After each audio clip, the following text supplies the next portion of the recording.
Hi, I'm Brian Bloom, and today I'll be reading an excerpt from Hard in Hightown, a book written by an author pretending to be a dwarf who's played by me. We join Kirkwall City Guardsman Donan Brnokovic as he investigates the murder of a city magistrate. Let's begin. Donan climbed out of the hold into a dismal haze of mist. He tucked the oilcloth bundle into his coat and stretched. He hadn't slept since he'd found the body in Hightown Market.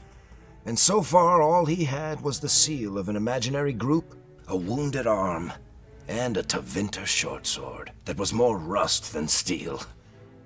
He was past exhaustion, and every breath made his head throb like he'd had too much to drink.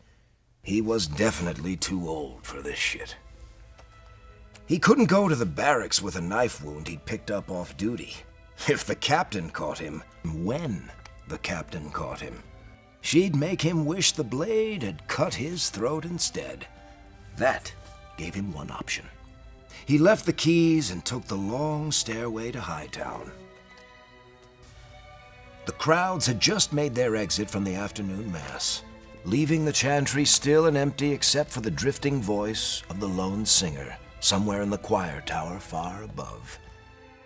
Aside from a few drunk beggars snoring in the beds, the clinic was quiet.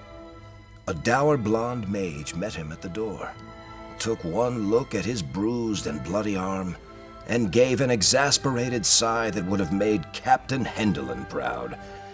"Oh, you know I'm supposed to inform the city guard about stab wounds," the mage told him, shooting him a very pointed look. "I am the city guard." Donan made his best attempt at a wry smile, but landed somewhat distant of the target. Consider me duly notified. Thrilling. If you want to find out what happens next, buy your own copy of Hard in Hightown. I mean, you don't think this shit's free, do you? I'm getting paid for this, right? Guys?